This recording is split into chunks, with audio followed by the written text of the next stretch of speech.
María, bienvenida, aunque ya has estado aquí, que dimos la confe juntas a principios de febrero. Así es.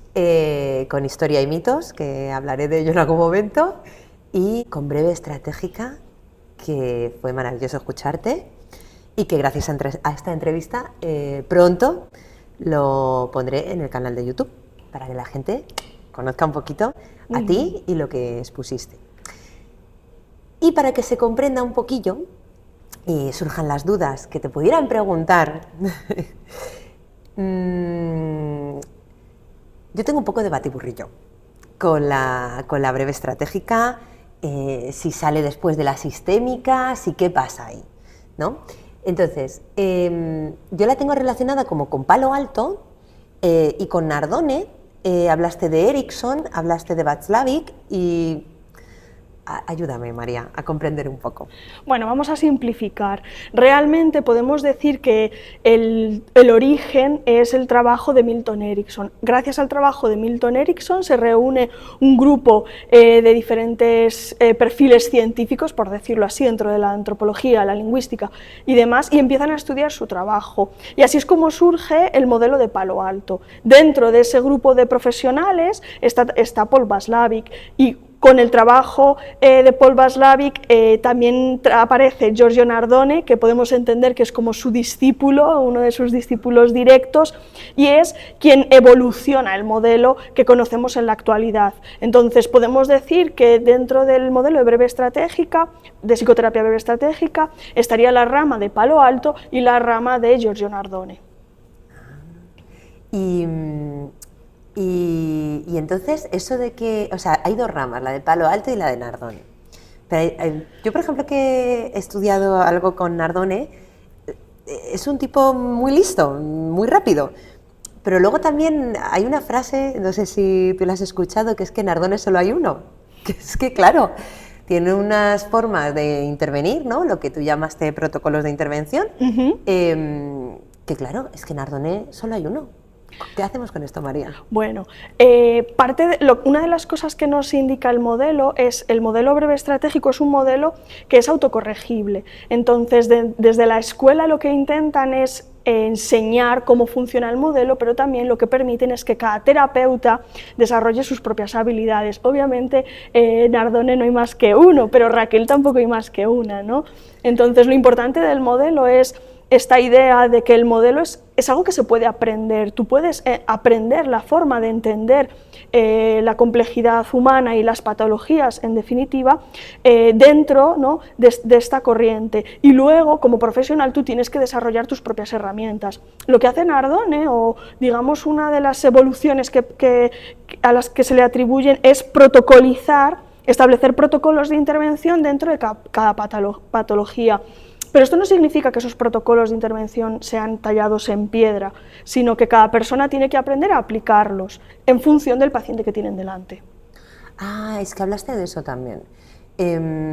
Claro, adaptarse al paciente o a su historia o a su estilo de comunicación implica que de alguna manera, antes de aplicar estos protocolos, tenemos que conocer al paciente. ¿Esto es así? Exacto, de hecho esto es fundamental.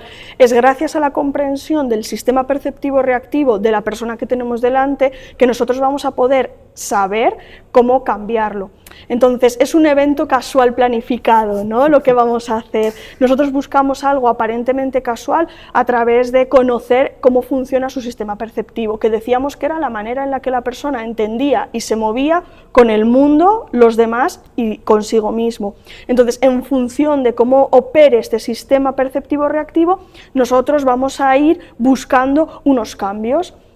Una de las frases, por decirlo así, o de las consignas más características del modelo es que para poder conocer algo, primero tienes que saber cómo cambiarlo. Entonces es a través del cambio, de ir generando esos eventos, ¿no?, aparentemente casuales, pero que en realidad están planificados, que vamos a ir conociendo cómo funciona realmente el problema para poder realmente luego cambiarlo.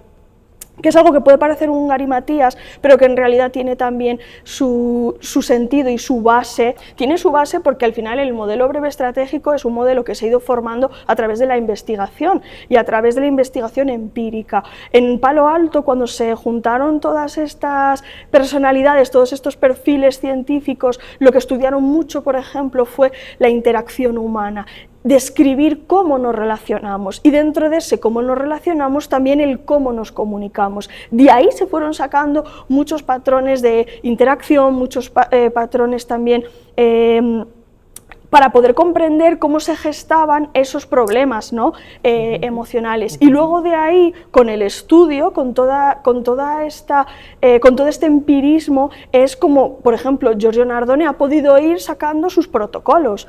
También como a esos, ¿no? Esas categorías de comportamiento o de comunicación. Claro, exacto. Al final tenemos que entender que el modelo breve estratégico, o al menos así me gusta entenderlo a mí, se basa en todo un estudio. Se han ido estudiando todas esas interacciones y obviamente la conducta humana es una conducta compleja que siempre va a estar en estudio. Por eso yo creo que también esta es una de las cosas más bonitas que tiene el modelo cuando se dice que es autocorrectivo, porque al final cuando tú detectas que algo pensabas que funcionaba de una manera, pero luego funciona de otra, a ti te permite como profesional corregirte y poder generar o poder moverte en otra línea. Y obviamente el modelo, y creo que esto quizás es lo más importante, si pudiéramos resumirlo de alguna manera, el modelo se adapta al paciente, no es el paciente el que se adapta al modelo. El modelo nos permite irnos adaptando al paciente, cómo percibe el mundo, cómo se percibe a sí mismo, cómo percibe a los demás y cómo interacciona. Porque al final a lo que nosotros le vamos a ayudar es a interaccionar de otra manera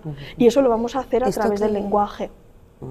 Esto que dices es muy interesante porque eso de interaccionar de otra manera, ¿no? Y a través del lenguaje. María, vas a impartir un taller de compasión. A mí esto me parece muy interesante a la hora de relacionarse con una misma. ¿De dónde nace esta forma de abordar las emociones difíciles en la comunicación con uno mismo? Bueno, ahora ya estaríamos hablando de la terapia centrada en la compasión. La compasión...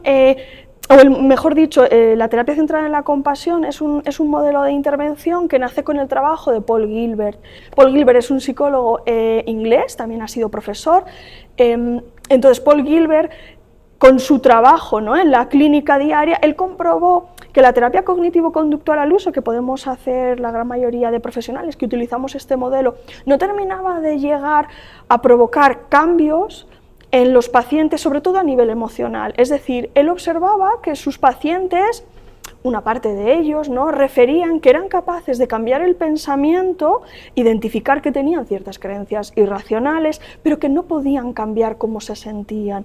Entonces esto llevó a Paul Gilbert a empezar a plantearse, ¿no?, que quizás había ahí algo más. Y así es como él empieza a trabajar en el desarrollo de la terapia centrada en la compasión, que en definitiva lo que busca es generar un diálogo más amable para con uno mismo y también para con el resto. Entonces, los que asistamos el 3 de abril vamos a relacionarnos de una forma más amable con nosotros mismos y con los demás. ¿Esto es así? ¿El 3 de abril a las 6:30? Eso es, ese es el objetivo, aprender al menos a generar una forma de comunicarnos con nosotros mismos, de manejar también nuestros procesos internos más amable. Tenemos además evidencia científica de que esto es así, de que practicar la autocompasión genera cambios. Entonces yo creo que va a ser un taller muy interesante. Qué ganas, María.